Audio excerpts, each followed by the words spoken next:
Hey guys, how's it going? Welcome to Evening Devotion. Tonight, we're going to be reading out of Leviticus 19:36. Just balances, just weights, a just ephah, and a just hin shall ye have. After we're done tonight, I'm going to share with you guys a praise report because the Lord is doing a direct answer to prayers between me and Sister Nina. So I'll share with you guys with that when we're done here. It's actually pretty interesting. Pretty nice. We'll see where it goes from here, but yeah, it's amazing to watch the Lord work. So the whole verse says, "You shall have honest scales, honest weights, an honest ephah, and an honest hin. I am the Lord your God who brought you out of the land of Egypt." And it's funny that he asked for them, said, "Here's what you're going to do." And they didn't do it. And it was almost at the very beginning that it started. They didn't do it. It was horrible. Some of the things they did. Like he talked about, whenever they were boiling the meat, and for the temple sacrifices and everything, they could make a hook that had one hook on it, and they could dip it in there and hook, and whatever they hooked, that's what they got, and they could take that. That was Levitical priesthood supply. They could take that for food, and so they made them ones with 3 prongs, but they made the 2 other prongs like smaller, so they could hook the better meat, the bigger chunks, or hook more meat, multiple pieces. Oh well, the Lord said, "Whatever hooks on the hook, I can have it." Yeah. Yeah, they didn't do this. This is a big thing with the Lord. This is integrity. It's a big thing with the Lord, having integrity. So let's go up here. Verse 30, "You shall keep my Sabbaths and reverence my sanctuary. I am the Lord. Give no regard to mediums and familiar spirits. Do not seek after them." A lot of Christians do that today. "To be defiled by them. I am the Lord your God. You shall rise before the gray-headed and honor the presence of an old man and fear your God. I am the Lord." So whenever the elderly would come, you would rise. They're older than you. They're to be honored because of their age. "And if stranger dwells with you in your land, you shall not mistreat him. The stranger who dwells among you shall be to you as one born among you. And you shall love him as yourself, for you were strangers in the land of Egypt. I am the Lord your God." He didn't do that one either. "You shall do no injustice in judgment, in measurement of length, weight, or volume." Don't skimp on the ends of your measurements. "You shall have honest scales, honest weights, an honest ephah, and an honest hin. I am the Lord your God, who brought you out of the land of Egypt. Therefore you shall observe all my statutes and all my judgments and perform them. I am the Lord." He made it clear Israel was to do these things very specifically. And that was for a purpose. It was for a direct purpose. Multiple purposes, technically. Because mainly it was to show them, okay, I want you to go to the Lord for salvation. The law was meant to point them to that. But also to make them to be different than everybody else in the world, because everybody else did the opposite of what the Lord said. So they were supposed to be a people set apart, a different people, a peculiar people that other nations would talk about. Now, in some cases, they're worse than we are. I look forward to the day when the Israeli people become the people they were meant to be. Weights and scales and measures were to be all according to the standard of justice. This is a big thing with the Lord, justice. Justice is coming, by the way. Surely no Christian man will need to be reminded of this in his business. For if righteousness were banished from all the world beside, it would find a shelter in believing hearts. There are, however, other balances which weigh moral and spiritual things, and these often need examining. We will call in the officer tonight. The balances in which we weigh our own and other men's characters, are they quite accurate? He's talking about judging here. Do we judge others less or more than us? We're supposed to judge others more than us, to judge them more in importance than us. That's what the New Testament says. That's what the Old Testament says. Do we not turn our own ounces of goodness into pounds and other persons' bushels of excellence into pecks? See, this is the reverse of the speck and the beam in your eye. See to weights and measures here, Christian. The scales in which we measure our trials and troubles, are they according to standard? Paul, who had more to suffer than we have, called his afflictions light, and yet we often consider ours to be heavy. Surely something must be amiss with the weights. We must see to this matter, lest we get reported to the court above for just unjust dealing. Those weights with which we measure our doctrinal belief, are they quite fair? The doctrines of grace should have the same weight with us as the precepts of the word. No more and no less. But it is to be feared that with many one scale is or the other is unfairly weighed. This happens a lot in the church buildings. That's why you have cliques and groups. That should not be there. It is a grand matter to give just measure in truth. Be heavy-handed with truth. So one of the things the Lord is very happy with. Be giving, you give, be heavy-handed with your giving as much as you can. But be heavy-handed with truth too. So when you scoop out a certain amount of something, like the way they used to do it is this is the way people used to do things. When people would come in to get flour, say, or sugar, they would scoop it, they'd mound the scoop up. It wouldn't just be a scoop, which equaled roughly about a cup.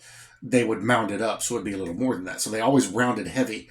This is where baker's dozen came from. You get an extra one or two. Now it's just an extra one. You're lucky to even get a dozen if you're not paying attention. But they used to add extra to everything because that was the right thing to do. Be heavy-handed with everything. Goodness, truth, justice. Have extra. Give extra. Christian, be careful here. Those measures in which we estimate our obligations and responsibilities look rather small. When a rich man gives no more to the cause of God than the poor contribute, is that a just ephah and a just hin? Just recently, just a few days ago, sometime in the last few days, Oprah Winfrey and The Rock, Dwayne Johnson, were on TV asking for donations to help Maui. Oprah Winfrey makes over $50 million a year. She's worth $3.5 billion. You could single-handedly rebuild Maui with just what you have. Now, The Rock is not far behind. How much have they given? See, I have a real problem when people ask for money for donations. Okay, how much are you giving? Because you're making a ton of it. You should be able to match this. Oh, no. Heaven forbid we donate to our own cause.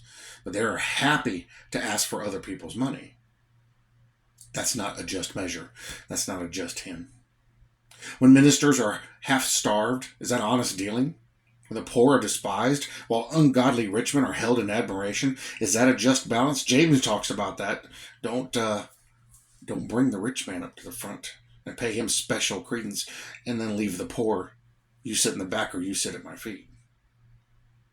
It's not a just balance. Reader, we might lengthen the list, but we prefer to leave it as your evening's work to find out and destroy all unrighteous balances, weights, and measures. Have you ever went to pay somebody? Say somebody asked you for help and you gave them a little bit of what you had, but you actually had the ability to give more. Did you hold some back? Did you lie to somebody and say, well, actually, I don't have that much, but I have this? I've lied to. I do my best not to now. If I don't have cash, somebody asks me for cash, I don't have it. I tell them, I'm sorry, I don't have any cash, but I can do this. Right now, that's the best I can do.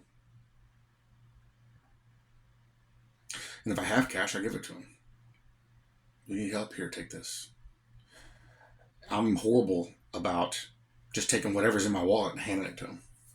I don't carry cash very often, but here lately I've been trying to keep, a little bit in there. I'm horrible about it. I'm terrible about it. My wife, in some cases, my wife hates it, but it's one of the things she loves about me is my generosity.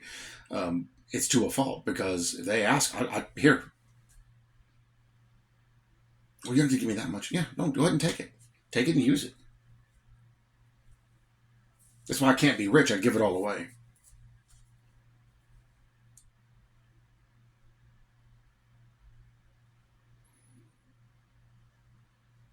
I don't want to be rich anyway. I'd rather be rich in heaven than rich here.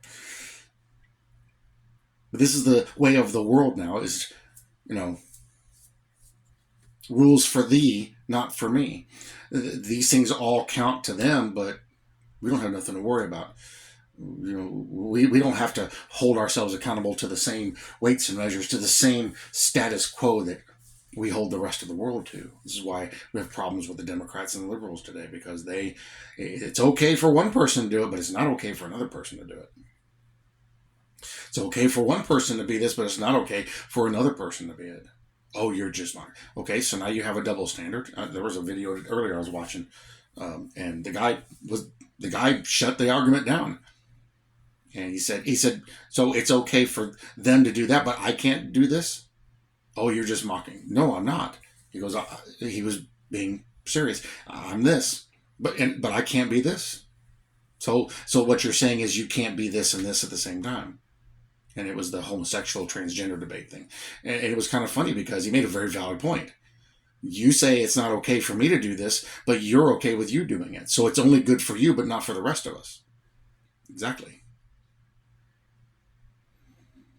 It's an unjust measure. That's an unjust ephah and an unjust hinge or hin. It's not right. It's not correct. We need to do better. Now, this is conviction for all of us, but especially for the world. We need to do better. How do we do that? Examine ourselves. See if we're holding back from others. See if we're telling half-truths, which is still a lie, to keep from having to give or help. If you have it, give it. If you don't want to give it, just tell them you don't want to give it. But let's not lie about these things. Let's be honest, because this is what's something the Lord really, really harps on for us in the Bible. Integrity is all throughout the Old Testament. To be truthful about everything, to not lie.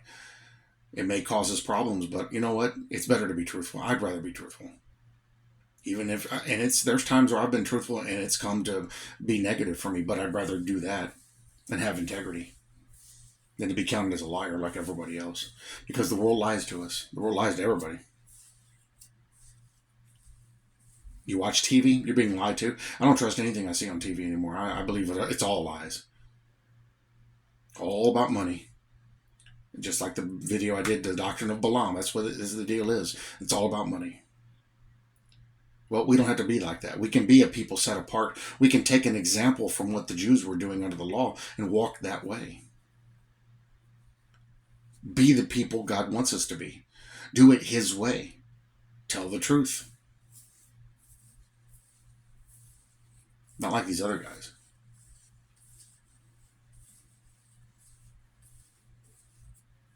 There was a megachurch preacher years ago wanted to build this great big college, school, something, whatever he's going to do. He needed $15 million to do it.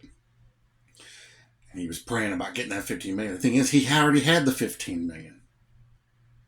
Somebody came up and wrote him a check. That's what he said anyway.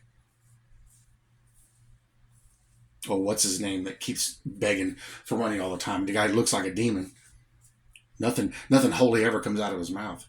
He's worth, I think he's just a hair under $1 billion. He's worth, last time I checked, $758 million. And he's always begging for money.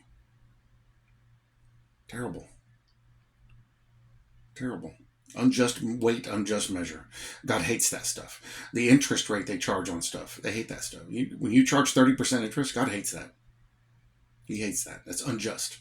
Yet they do it, and they're making billions on it.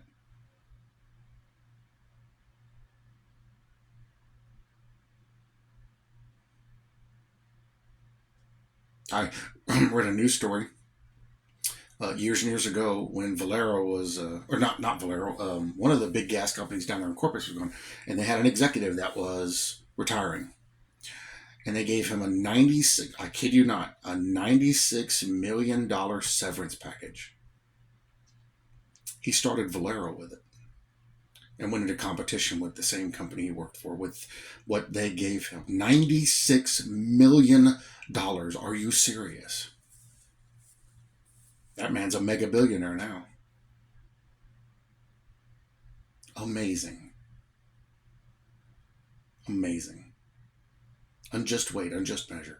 It ought not to be that way. And there's a day coming when the Lord is going to take it back to that. It says in the Old Testament, it says in several of the prophets, In the millennial reign, you're going to build your own house, you're going to plant your own garden, and you're going to eat of your own garden. Every man will do that. Everybody will have their own stuff to take care of.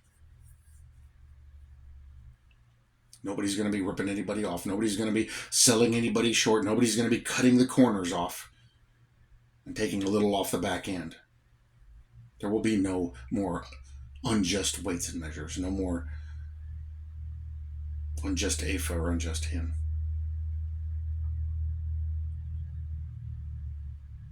We won't have to worry about that stuff anymore. We won't have to worry about getting cut short, cut off. We won't have to worry about people taking advantage of us anymore, because none of that will exist. We have a day we're looking forward to that, and it's a wonderful day indeed. All right, guys, thank you for joining me for evening devotion. Now, the praise report I have is me and Sister Nana have been talking for a while, and she has some issues. I'm not going to go into details where she's currently living. And we had prayed, we talked at length, multiple phone calls over several months. And my specific prayer for her was that the Lord would help her find a better place, a place where she could grow spiritually, a place where she can spread the truth, a place where she can do better as we're getting closer to the end, where she can be a little happier and glorify you more in what she does, what she says, and how she lives. Because she's not getting anything that she needs where she's at. The Lord directly answered that prayer, literally. Like I said, I'm not going to go into details. I'll let her do that in the comments if she wants. But He's now made an arrangement. And it seems like it's the perfect position. A place for her to grow spiritually, a place for her to help others grow spiritually, a place for them all to come together and for everything to be better. A place for her to not only be taken care of, but to help take care of others. And so my blessing on her and on that is that the Lord will make that something to serve Him, make a way for her to glorify Him, and give her an opportunity and some open doors to lead people to Christ. It looks like it's already going to happen. So what an amazing thing. What a blessing that the Lord answers prayer real time. I had specifically prayed for that, and the Lord is answering it. It's amazing. Pray to the Lord and ask Him, guys. You'll never know if you don't ask. You'll never get if you don't ask. Jesus even said that. You don't have because you don't ask. Ask. It may not be exactly what you want, but it'll be exactly what you need. Because He's in the business of answering prayer.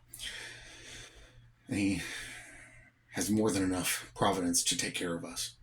So ask Him. Don't be afraid. I mean, the whole time this channel's been going, He's done nothing but answer prayer here. And it's been glorious. Some, even before the prayer was even spoken.